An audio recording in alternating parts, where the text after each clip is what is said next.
नमस्कार दोस्तों और मेरे डियर स्टूडेंट्स, आप सबका स्वागत है E 201 के अगले रिवीजन लेक्चर में।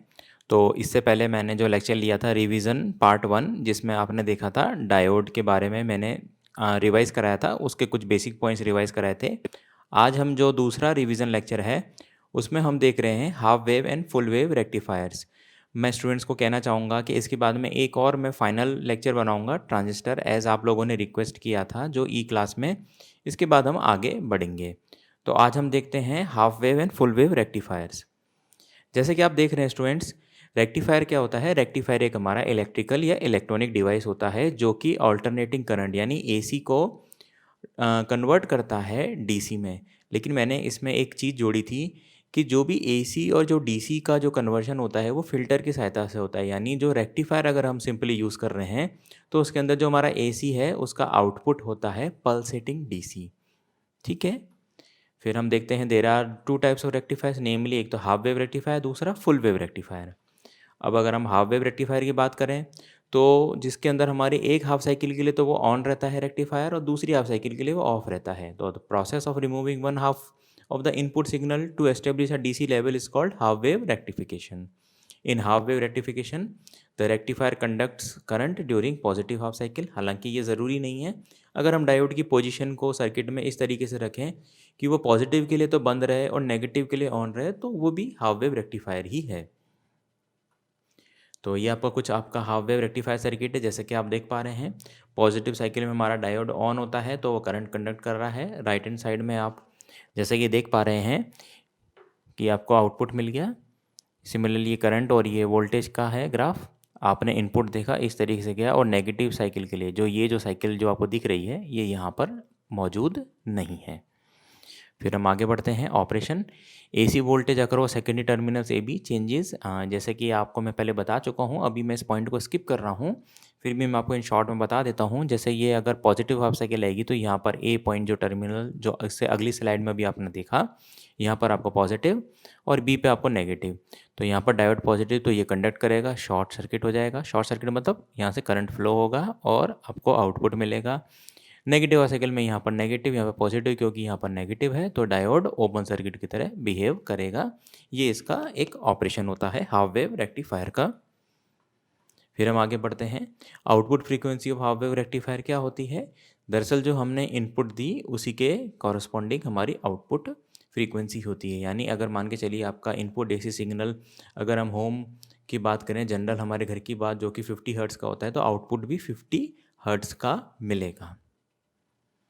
इसका हम एडवांटेज देख लेते हैं। एडवांटेज सिंपल है कि ये इसका सर्किट काफ़ी सिंपल है और लो कॉस्ट है।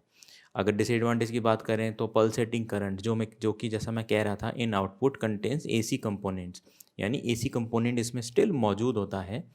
एसी कंपोनेंट आपके फुल वेव रेक्टिफायर में भी मौजूद होगा, लेकिन उसकी फ्रीक्वेंसी क्या होगी वो हम देखते हैं।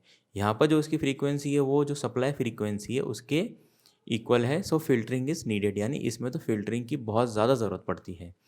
फिर हम बात करें AC supply delivers power during half cycle only, so output is low. हाँ, ये भी एक इंपॉर्टेंट पॉइंट है कि जो इसका आउटपुट होता है वो सिर्फ पॉजिटिव साइकिल के लिए होता है, नेगेटिव साइकिल के लिए सप्रेस हो जाता है, तो जो उसका आउटपुट होगा वो लो होगा।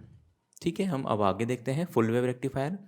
जैसे कि अब फुल वेव रेक्टिफायर है, अब इसका नाम स्पेसिफाई कर रहा है इसको कि फुल वेव रेक्टिफायर के अंदर करंट जो फ्लो होता है वो लोड के थ्रू वो सेम डायरेक्शन में होता है, दोनों पॉजिटिव और हाफ साइकिल के लिए, पॉजिटिव या नेगेटिव हो। कहने का मतलब कि अगर पॉजिटिव साइकिल के लिए करंट एक डायरेक्शन में फ्लो हो रहा है तो डायोड की पोजीशन कुछ इस तरीके से होती है दूसरे वाले की कि वो नेगेटिव साइकिल में भी आउटपुट उसी तरीके से देगा। ये हम देख लेते हैं कैसे होगा। Centre tap full wave rectifier को देखते हैं पहले तो हम। इसके अंदर दो डायोड होते हैं जिसका हमने नेम दिया है D1 एंड D2, और एक सेंटर टेप ट्रांसफार्मर होता है। सेंटर टेप ट्रांसफार्मर के लिए इलेक्ट्रिकल स्टूडेंट्स अपने रेस्पेक्टेड HOD या और रेस्पेक्टेड कोई और कोई फैकल्टी हो उनसे एक बार और ज़रूर कंसल्ट करें। During positive half cycle D1 conduct करता है और नेगेटिव हाफ साइकिल में D2 कंडक्ट करता है। कैसे हम एक बार इसको देख लेते हैं। जैसा कि अभी देख रहे हैं, ये एक स्पेशल सर्किट है, ये सेंटर टेप ट्रांसफार्मर है। सेंटर टेप मीन्स सेकेंडरी की जो वाइंडिंग होती है उसके हम अक्रॉस में यहाँ पर लोड लगा रखा है, आउटपुट देख रहे हैं। अब एक ये पॉजिटिव हाफ साइकिल के लिए कर रहा है और नेगेटिव हाई साइकिल के लिए ये काम करेगा। इसकी जो वोल्टेज जो पोलैरिटी डिसाइड होती है, मान के चलिए पॉजिटिव साइकिल, तो यहाँ पॉजिटिव नेगेटिव पॉजिटिव नेगेटिव।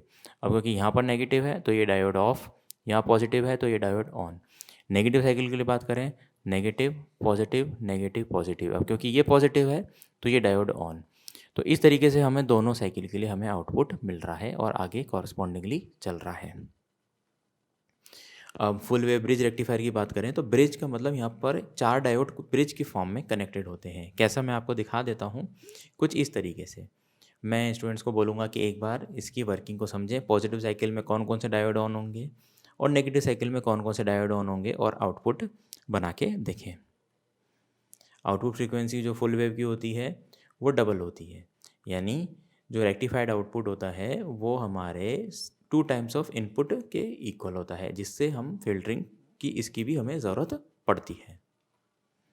फिर हम एडवांटेजेस देख लेते हैं centre full wave bridge rectifier का। एक तो एडवांटेज ये है कि सेंटर टेप ट्रांसफार्मर की हमारी जो रिक्वायरमेंट है वो ख़त्म हो जाती है, और जो हमारा आउटपुट होता है वो डबल होता है सेंटर टेप ट्रांसफार्मर के कंपैरिजन में। अब ये कैसे होता है, यही मैंने स्टूडेंट को एक छोटा सा असाइनमेंट दिया है।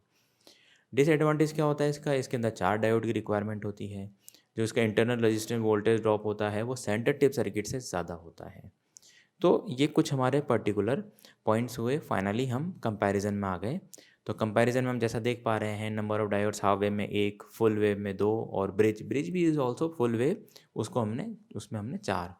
एफिशिएंसी होती है हमारे आउटपुट अपॉन इनपुट, इसके अंदर हमारी 40.6, फुल वेव में 81.2 और ब्रिज में 81.2। इस तरीके से बस एक जो फुल वेव और ब्रिज का जो मेन डिफरेंस है वो है पीक इनवर्स वोल्टेज। जैसे कि आप देख पा रहे हैं, peak inverse voltage full wave का होता है 2 टाइम्स ऑफ वीएम और ब्रिज का होता है वीएम। ये ज़्यादा इसके लिए बेटर बात है। ठीक है, तो इस तरीके से स्टूडेंट्स हमारा ये डायोड की जो एप्लीकेशन है रेक्टिफायर्स वो कंप्लीट हुई। सर्किट्स और इसके रिलेटेड जो भी मैंने बताया वो आपके सारे प्रेजेंटेशन में मौजूद है। फ़िल्टर्स का जो है, फ़िल्टर्स का स्टूडेंट्स इससे जो अगला लेक्चर है, मतलब जो मैंने ऑलरेडी डाला हुआ है वो उसको आप कंसर्न कर लें। अब मैं सीधा ट्रांजिस्टर के रिवीजन पे आऊँगा, उसके बाद में हम आगे के सर्किट्स को यानी कहने का मतलब आगे की यूनिट्स को हम पढ़ेंगे। तब तक के लिए thank you so much. Corona महामारी में अपना ध्यान रखें और अपने फैमिली का। Thank you.